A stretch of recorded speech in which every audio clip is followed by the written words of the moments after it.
Well, joining us live is Independent MP Zali Steggall. Great to see you, Zali. Before we get into heavier stuff, it was great to see you at the opening night of Rent at the Sydney Opera House this week. And, it prompted me to want to ask you about the impact on live entertainment and the economy, mental health. It's so good to get out and about. And I guess, what does Australian Stories mean to you?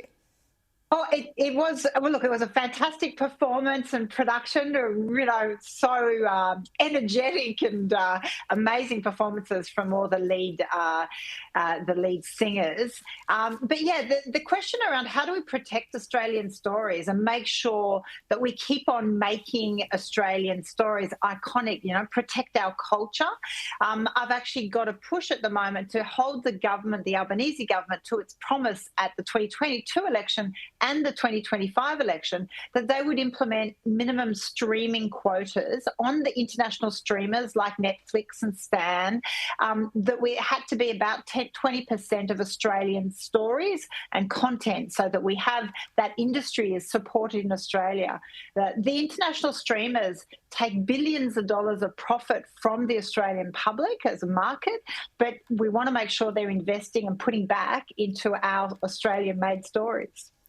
Yeah, well, it'll be interesting to see the outcome of that. There's certainly a lot of creative people across the country, as you well know, and as you mentioned as well. I wanted to ask you about our top story. Andrew Hastie has removed himself from the Coalition's front bench. A couple of his main issues, again, as we know, net zero and immigration. What's your reaction from his resignation from the front bench? Well, I think what we're seeing from the Coalition and the Liberal Party since May is they've spent pretty much the entire time talking about themselves, not talking about the Australian public or communities and what they need. It shows a real dysfunction. I think Andrew Hastie is doing what suits him. I think, there is a fair bit of influence behind the scenes by my predecessor here in Warringah, Tony Abbott. I think is really urging him in that sense. And we know Tony Abbott is on the board of Fox News, very close to Rupert Murdoch, and very connected with Advance Australia. So I think there is an agitation around that further conservative and far right that are pushing back against Susan Lee, who's trying to be more moderate for the Liberal Party. And ultimately, they're missing in action when it comes to being there for the Australian people to talk about the issues that are important. All right, and again, those issues on immigration and also net zero. I do believe we have a clip of James Patterson, who is, yes, we do. We're going to play it now just on immigration. More than 1 million people in their first term coming to Australia is higher than any other time in our history. It's not sustainable, and it is having impact on infrastructure, housing and services, and Australians are rightly concerned about that. It's important when we talk about that, though, that we do so in a measured and respectful way, that we demonstrate our support for multicultural and migrant communities who have greatly enriched this country. And Zali, would you agree with any of those comments?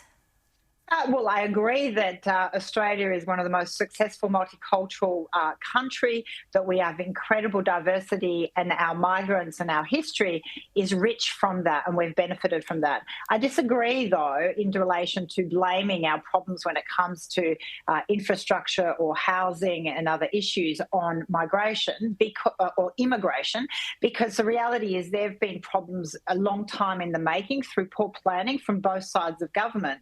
And it's not just as a result of now the immigration. Reality is immigration is vital for many parts of the Australian economy. And so we have to be really mindful in blaming immigration for perceived issues, when in fact a lot of businesses and sectors rely on immigration. For example, obviously Warringah has a lot of hospitality and retail. I think it's something like 4,600 skilled visas for chefs are approved per year. I have businesses just coming to me desperate. They cannot fill roles, which means they cannot be open, they cannot have their business productive. So I think we have to remember skilled immigration serves a very essential need in our communities around businesses being able to operate. We know, for example, aged care is an area where we heavily rely on immigration to be able to have the staff necessary. So I think when you start finger pointing at immigration, you really put at risk growth and the Australian economy. All right, I wanted to ask you as well, the talk on the protests in Sydney at the Opera House next week.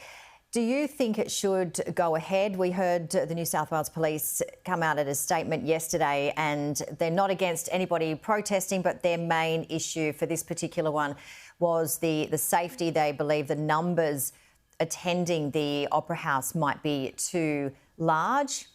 Do you agree with that?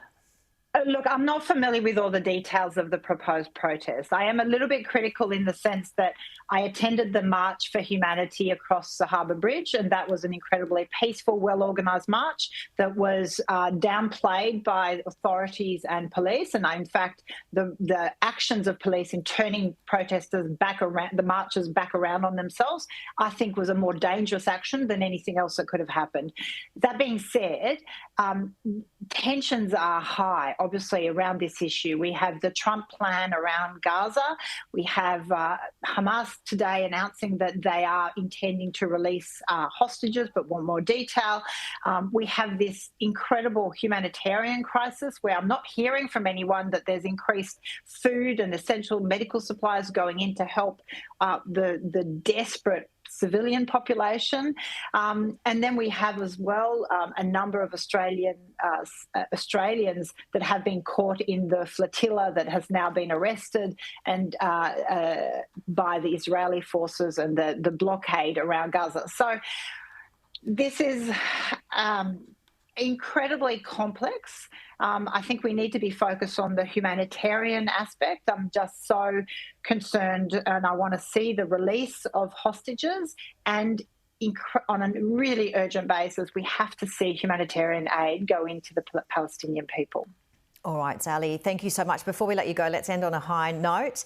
The NRL tomorrow, NRLW, Broncos and Roosters, and Broncos again in the NRL tomorrow night against the Storm. Do you have a pick? Well, look, locally in Warringah, we've got the Sea Eagles and we've actually got the Northern Bears now, which is a link with WA. So I think I would be in big trouble if I was behind any other teams. But I commend them for their efforts and I hope it's a good game. But I would actually just do that warning. We know there are spikes around gambling, alcohol and domestic violence around big sporting events. So please, please, I hope the codes are, vocal in reminding people to be respectful and to make sure we don't have those spikes. Yeah, well said. Thank you so much, Zali. Thank you.